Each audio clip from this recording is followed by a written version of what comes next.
কোটা আন্দোলনের গিরি প্রাণহানির ঘটনায় তীব্র নিন্দা জানায় সারা দেশত গুম গণগ্রেফতারের মাধ্যমে শিক্ষার্থীদের হয়রানি বন্ধ এবং আটককৃতদের মুক্তির দাবি জানাই বিভিন্ন সরকারি ও বেসরকারি বিশ্ববিদ্যালয়ের অন্তত শতাধিক শিক্ষক।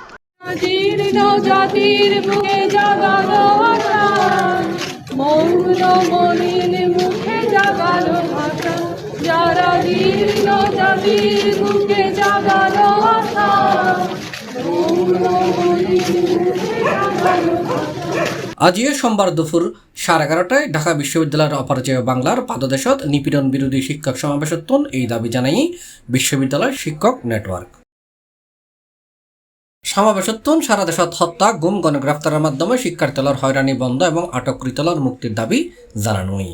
এছাড়াও জুলাই মাস জুড়ে সংঘটিত মৃত্যুর ঘটনারে জুলাই হত্যাকাণ্ড বলে আখ্যা দিয়ে শিক্ষকল সমাবেশত নিহতলৰ স্মরণে 1 মিনিট নীরবতাও পালন করছে শিক্ষকলে। এ সময় শিক্ষকলে তার বক্তব্যে হই দিনে নাটক রাতে আটক, আমরা একটা দেশে আছি না কনসেন্ট্রেশন ক্যাম্পে আছি? এখানে কি নাজি সরকার আছে নাকি অন্য কেউ আছে? আমরা কি বুঝতে পারছি? আমাদের শিক্ষার্থীদেরকে তুলে নিয়ে যাওয়া হচ্ছে। আমি এখানে কোনো বিচার টিচার চাইতে আসিনি, আমার কাজ বিচার চাওয়া না। আমি এখানে ক্ষুব্ধ, আমি এখানে ঘৃণা জানাতে এসেছি, এই রাষ্ট্র এবং তার ব্যবস্থাকে ঘৃণা জানাতে এসেছি। আমাদের ছাত্র, আমার জাহাঙ্গীরনগর বিশ্ববিদ্যালয়ের যে সমন্বয়ক, এই ছেলেটিকে তুলে নিয়ে যাওয়া হয়েছে। এই আন্দোলন আর কোনো কোটা সংস্কার আন্দোলন নয়, এই আন্দোলন ছড়িয়ে পড়েছে পুরো বাংলাদেশে। এটা বাংলাদেশের আন্দোলন।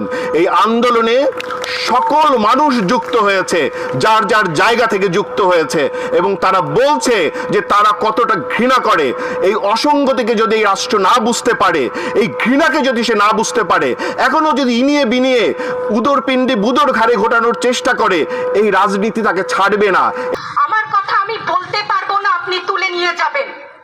প্রতিবাদ করতে পারবো না, ভিন্ন মত প্রকাশ করতে পারবো না, আপনি আমাদেরকে রাজাকার বলে গালি দিবেন। রাজাকার শব্দটা প্রকাণ্ড একটা গালি। আমার ছাত্র ছাত্রীদের গায়ে গুলি কেন? আমি এখানে কেন দাঁড়িয়েছি, কেন আজকে কথা বলছি? কারণ আমি মানুষ, আমি শিক্ষিত একজন মানুষ। আপাতমস্তক ভাবে যাকে শিক্ষা বলেন, সেখানে আমি জানি মুক্তিযোদ্ধার চেতনা যদি কিছু আমার ভেতরে বিদ্যমান থাকে, আমি জানি অন্যায়ের প্রতিবাদ করতে হবে। বিচার চাই না বলেছেন, আমিও একমত। কার কাছে বিচার চাবো, কোথায় বিচার চাবো? আমরা ঘৃণা জানাই। আমার ছাত্রদের গায়ে আমি সারা রাত ঘুমাতে পারি না, তাই এসছি যে আজকে যদি কিছু বলে যাই এক পলক ঘুমাতে পারি। যেই বাবা মার বুকটা খালি হয়ে গেছে, তাদের ঘরে কি চলে, কোথায় আছে তারা, কিভাবে আছে? আমার ছাত্রছাত্রী, আমাদের মেয়ে ছাত্রছাত্রীদের উপর যে লাঞ্ছনা হয়েছে, তার বিচার বিধাতা করবেন। তার বিচারের জন্য আমরা নেমেছি।